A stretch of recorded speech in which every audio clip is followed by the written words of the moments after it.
Tá muito E aí, charme. galera, nós estamos aqui para mais um episódio do Bicharada Cast. Agora nós estamos com Rapadura e aqui com a nossa parceira Kika Dana. E no nosso assunto de hoje nós vamos falar da proteção animal e da questão de gênero. Bora lá? E aí, Kika? Fala da Rapadura. Rapadura. Pelancudo, né? Rapadura foi resgatado muito debilitado, muito bebezinho. Ele tinha uns 2 meses mais ou menos. Daqueles com barrigão, que chama popularmente de barriga d'água, né? Mas verminose. muita verminose. Demorou muito para se Recuperar. fortalecer e tudo. Ele é bem diferenciado como um filhote, porque ele hoje tem 7, 8 meses mais ou menos. Ele é muito E calmo. ele é calmo. Claro que tem os rompantes dele de brincar e tudo, mas ele é companheirão. A gente chama ele de pachá. Ele come e dorme. Então, E esse tanto de couro, gente? ele tem pelanca. Então ele é daqueles gostosos de agarrar. Você pelancudo, meu filho! Ele vai se adaptar numa família calma, não necessariamente que precise de grandes passeios, não. Ele se contenta muito com uma brincadeira leve, um brinquedinho, ele gosta de brinquedo e adora comer. Você tá na cozinha, ele tá rastreando. Abre a geladeira, ele é o primeiro que tá ali olhando. Total, né? total. Ah, Adora comer, né, E ele meu acabou de ser amor? castradinho, né? Tá Acabou, tá com o ciclo vacinal completo, foi castradinho. Tá pronto para encontrar a Titi, a família dele. Ele tem um olhar profundo de amarelo, assim, sabe? Olha lá no fundo do olho da gente. Ele é muito gostoso, gente. Ele tava aqui tranquilo, enquanto o Milo tava explorando tudo, ele tava deitado ali com a Silvia olhando a paisagem. Nem a orelha topou, né? Ele tá tão tranquilo. E ele é meio rebaixadão, assim. Ele é também um cachorro entre pequeno e médio. E rebaixadão. Agora que tu viu, Milo. Agora ele tá ganhando carinho da titia lá. Eu li num prefácio de um livro que nós somos 60% da proteção, nós mulheres, né? 60% da proteção é mulherada. Por que será, né? Eu fiquei pensando assim, por que tu acha que são as mulheres que acabam assumindo esse papel, que é, na verdade, uma omissão, né, do poder público? Por que sobrecai mais sobre a gente, será? Eu acho que, na verdade, a gente precisa mudar um pouco a educação dos homens. Porque eles também gostam de cuidar, mas igual a gente também gosta de cuidar muito, né?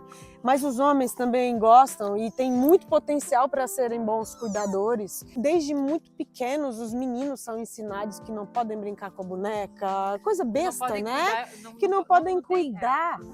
Não é incentivado o cuidado, Isso. né? No gênero masculino, como se isso fosse uma coisa feminina. Eu acho que a humanidade vai mudar mesmo quando a gente começar a melhorar. E eu falo muito para as minhas amigas que têm filhos homens, façam diferente na educação dos seus meninos, né? Para eles crescerem, serem homens mais humanos, porque todos os meninos e meninas são muito assim amorosos e cuidadores, mas os meninos desde muito cedo aprendem que eles não podem demonstrar amor, carinho, exatamente. E tá mudando um pouco, né, Elisiê? Mas ainda tá bastante. Eu acho que tu, como professora, vê muito isso na diferença da educação. E muitas vezes não é consciente, né? Assim, eu às vezes falo assim dos exemplos que eu vejo e as pessoas, não, você tá maluca. Eu disse, não, não tô maluca. Que eu acho que a gente é meio que pré-condicionada, sabe? A se doar mais, a cuidar mais, a pensar mais nos outros, a demonstrar empatia. E tudo isso não é estimulado da mesma forma nos meninos, não. Não é estimulado da mesma forma. E pelo contrário, muitas vezes são criticados por demonstrar compaixão, por demonstrar empatia. Por chorarem. Por sentirem, né? Expressarem seus sentimentos. E isso acaba, eu acho que é um fomento para violência depois, né? Porque a pessoa não sabe lidar com seus sentimentos, não sabe expressar aquilo que ela precisa expor, e isso acumula frustração, isso acumula e acaba depois muitas vezes levando a essa sociedade violenta que nós temos, né? E que não é violenta só com as mulheres, porque eu acho que essa sobrecarga que nós temos dentro da proteção, porque, gente, emocionalmente é muito desgastante. Então, assim, é uma violência, sabe? Essa omissão do Estado e esse impacto nas mulheres é uma violência, né? E as violências, elas são todas interligadas, né? Tipo assim, na hora que tu não ensina para metade da população que elas precisam ser compassivas, empáticas, e que é o dever delas como adulto cuidar, Sim. Independente do gênero, Sim. né? É papel de todo adulto cuidar do meio ambiente, cuidar dos animais, cuidar das outras pessoas, né? Ver pelos vulneráveis. E aí, se metade da população não está sendo ensinada a isso, a gente só tem a perpetuar esse ciclo de violência, né? É isso. E uma sobrecarga enorme para as mulheres. E olha, os homens são muito bem-vindos. A gente precisa tem exemplos muito bons, né? Nossa, a gente precisa muito deles. Pessoal, a Silvia tá passando por um processo de cura aí, mas azar, ela vai vir aqui falar. Mesmo que ela dê uma tossidinha. Então, a Silvia estava dando pitaco ali atrás e daí a gente ignorou o fato que ela tá no processo de cura e mandou ela entrar aqui também. Porque ela fica falando, fala agora, vai. Eu tô com a voz ainda um pouco gripada, mas que queria falar também é que numa sociedade patriarcal em que o grande sujeito, né, é o humano, o homem branco, de preferência hétero e classe média alta, eu acho que as mulheres que são reprimidas nesse patriarcado, que acabam sendo a autoridade reprimida, se identificam com outras autoridades. Que aí a gente vive também numa sociedade totalmente especista, né, em que o ser humano é o dono do planeta, então só o ser humano tem direito de ser bem tratado e viver bem. E eu acho que as mulheres se identificam, então, com animais que também vivem sofrendo violência na sociedade em que a gente vive, né? Pronto, chega. E, inclusive, tem a teoria do elo, né? Normalmente, quem maltrata animais acaba também maltratando mulheres, né? Sim. É isso, então, acaba que mulheres, crianças, animais são todos vulneráveis nessa sociedade que ensina o homem a não expressar seus sentimentos, a não assumir seu papel de cuidador. E achar que tem, por alguma razão, mais importância na sociedade, Exato, né? Que aí quem manda é o homem. Então, É. assim, tudo que não seja homem pode ser maltratado e invisibilizado. Aí nessa história do homem, né? E aí tem aquela teoria do tal do macho alfa, né? Que a pessoa o cientista que inventou isso, de que aquele macho de maior status é aquele que usa da violência, que usa da sua dominação, foi dentro de um contexto totalmente inadequado para lobos e o próprio cientista já se retratou. Depois foi usado por um outro cientista sobre primatas, e aí ele também viu que isso não era verdade e se retratou. E eu não sei por que se cria ainda essa ideia de macho alfa, fêmea alfa, essa dominância que não faz sentido nenhum, não tem base científica nenhuma, e se fica replicando isso como um exemplo de masculinidade, assim, eu acho isso... Eu acho super red pill, né? Exato. Isso, assim, é totalmente que os hominhos frágil precisa se contar entre si para sentir um pouco, ter menos medo de mulheres. A brodagem. Exato. E aí tem toda essa história, né, que tu falou do homem se achar mais, né, justamente por ser educado com essa forma diferente, dessa forma que não vê o seu papel, a sua importância no cuidado, da questão de diminuir os outros, né? Então, quantas vezes vocês não foram chamadas de proteloucas? Sim. Porque você estava simplesmente tentando educar, orientar para o maior cuidado, para o melhor cuidado, para proteger, para reduzir sofrimento. Ou seja, isso é coisa, sabe, é muito triste, porque tudo que a gente tenta fazer é reduzir sofrimento. E isso deveria ser... Assim, dos dois lados. Dos dois lados. É do ser humano, né? Assumir a sua responsabilidade ética para com outros animais e não acabar num papel estigmatizado, ridicularizado, né? E muitas vezes, assim, ameaçado, inclusive, né? Quantas protetoras eu conheço que eu fui lá tentar alimentar um animal numa situação de rua, mas fui hostilizada, sabe, assim, a violência é uma só, né? Então, ou a gente aprende que o papel do cuidado é de todo mundo, ou a gente vai seguir perpetuando essa violência, né?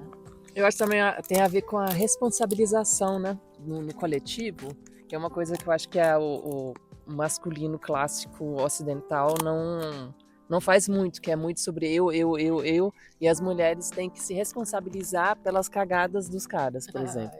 E aí ainda vai pagar por isso. Mas eu acho que também tem um pouco a ver com, normalmente, assim, isso até tem isso não é uma invenção minha, mas empregos em que tem mais mulheres trabalhando são socialmente desqualificadas. Automaticamente. Sim, menos e tudo. E é menos, assim, enfermeira, não é médica, né? Ou não sei o que, aí professores de escolinha, tipo, né? Crianças menores são mulheres, então é menos importante. E eu acho que essa coisa de também a proteção, eu acho que nem sei o ovo e a galinha que começou antes, mas eu acho que assim também essa desqualificação de mulheres protetoras, acho que vai de mão junto com isso, de desqualificar automaticamente uma responsabilização coletiva por uma coisa que os homens fizeram na sua grande maioria, né? Também acho que tem uma patologização que eu acho complicada. Eu acho que tem realmente acumuladores, eu acho que tem momentos em que aquilo faz mal para a própria mulher. Mas eu acho também tem uma tendência coletiva de patologizar para desqualificar o trabalho delas. Não, e muitas vezes as protetoras acabam virando acumuladoras porque a própria comunidade no entorno não ajuda, não socorre e ainda diz, larga lá que ela cuida.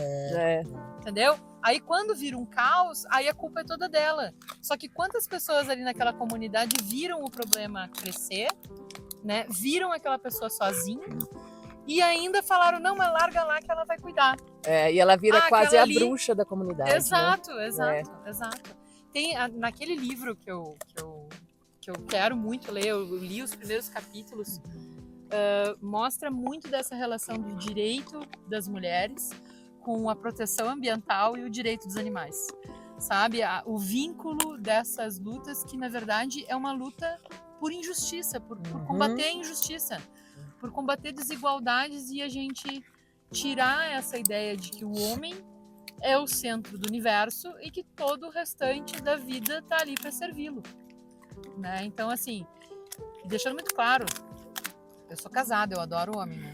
Eu também imagino ser casada com uma mulher. Mas eu adoro quando a gente tem uns homens que mantiveram os homens que mantiveram isso de serem equilibrados no cuidado e no amor e conseguirem, aqueles homens que conseguem expressar isso, e a gente precisa muito. Por exemplo, muitas das vezes a gente pega um animalzinho resgatado que tem trauma de homem. Porque, infelizmente, dentro disso que a gente falou, os homens batem mais, né, maltratam mais e tudo. Então, quando a gente tem um homem que apoia a proteção, nossa, como ele é bem-vindo, porque precisa de todo mundo, né? Não é uma coisa que só as mulheres sabem fazer isso. Não, todo mundo sabe fazer isso. É só deixar os homens expressarem isso, né? E a gente precisa da força do homem, da força da mulher, né? De todos. É um problema tão complexo e tão grande que não pode ser deixado só por uma parte da humanidade. Esse é o negócio, né? E os animais estão aí, essa superpopulação que nós temos, ela é fruto de uma irresponsabilidade coletiva, né? Esse episódio tá caótico aqui, com o Milu, enfim. Acho que já o Milu vai vir por trás e vai roubar uma orelha. Vem cá, Milu, vem pra cá. Deixa de fazer caótico. Gurias, vocês têm mais algum comentário, assim? Alguma situação que vocês mesmos já passaram? Minha caneca! Que vocês mesmos já passaram e que tem a ver com essa tentativa de desqualificar, né, a mulher protetora, assim. Eu já passei por algumas situações em que eu tive que convocar um homem para me ajudar em alguma situação delicada da proteção. Sério? Por exemplo, ir numa casa em que eu sabia que o animalzinho estava sofrendo maus tratos, e a gente sabe dessa questão de gênero no planeta, não é só no Brasil, né? E eu precisei convocar um homem para me escoltar, literalmente, para poder ser mais amena a abordagem junto daquela família para a retirada do animalzinho que estava sofrendo maus tratos. Eu me senti um pouco mais protegida, infelizmente é isso, porque eu estava com um homem presente. Já tive também uma outra situação em que eu precisava ir a uma reunião, que também seria bastante delicada, com assuntos tensos, intensos e tensos, E a gente convocou um homem, apoiador do projeto, Para poder estar na reunião, para ele fazer ali aquele papel padrão do homem, o papel convencional, né? Que a sociedade exatamente. Eu já tive situações em que eu chamei o Fernando para ajudar porque tinha animais abandonados e as pessoas hostilizando e a gente precisava tirar, alimentar. E eu já precisei da ajuda do Fernando também. A minha sorte é que o Fernando topa. Ontem ele tava falando assim, eu quase peguei mais um cachorro. Gente, a gente tá com 19. Não dá, eu falei, Doce, não tem condição. E às vezes não é só espaço, né? Assim, todo o contexto, não é só ter espaço, né? Ele tava bem no meio da pista, não sei o que, mas depois eu vi que ele sabe, ele pegou um rumo assim, meio direto, ele devia ser de alguém, mas na hora que eu vi ele assim, meu Deus, vou ter que pegar esse cachorro. Aí, no fim das contas, ele olhou um pouco mais a situação e entendeu que provavelmente era um cão semi-domiciliado, que tinha um dono e tal. Mas, infelizmente, né, Silvio, o Rogério também, né, já ajudou na proteção várias vezes, né, resgatando. Acabou virando, né, mas isso já deu... Nossa, no início dava, quando eu peguei o Nanu, que era uma briga, e não aguento mais, não, os últimos 4, não, com a Pina e os filhotes, os últimos 10 resgates foram dele. Ah, que delícia! E aí agora, toda hora, ele assim, quando o pai fala, não, Rogério, assim, não vai mais pra São Sebastião. Porque acaba também, né, assim, mas ele, na realidade, ele virou um grande gateiro, quem diria. O Fernando também gosta bastante de gato. Então, pessoal, a gente precisa muito da ajuda de homens que sejam sensíveis, empáticos, compassivos e que entendam que o papel do cuidado, ele não tem gênero.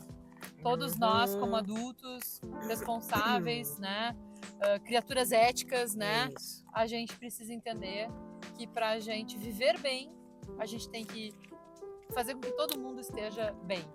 Então, o cuidado, o carinho, o amor, eles não são exclusivos de um gênero, né? Então, ensinem seus meninos a serem compassivos, mães e pais, estimulem a proteção animal nos seus filhos, sejam lares temporários, né? Ajudem em feirinhas, façam doações, mostrem, né, que na hora que a gente ensina para as crianças a compaixão por outros seres vivos, eles com certeza serão mais compassivos com as pessoas também, né? Tá tudo vinculado. Então, a gente agradece todas as mulheres aí que doam suor, lágrimas e sangue, às vezes, pela proteção animal, e a todos os homens que apoiam, né? E a todas as pessoas que ajudam nessa causa. Eu acho que também tem a ver com privilégios também, não ensinar crianças a repensarem os próprios privilégios, principalmente homem numa sociedade patriarcal, que por si só já tem muitos privilégios. Eu acho que só perceber que não é todo mundo que tem tantos quanto esses caras normalmente acham, né? Tô querendo tanto, mas... Esses caras também... Querendo criar caos. Quase um espelho, assim. Tô aqui querendo criar caos. Então é isso, galera. Esse foi mais um episódio. Por favor, curta, compartilhe.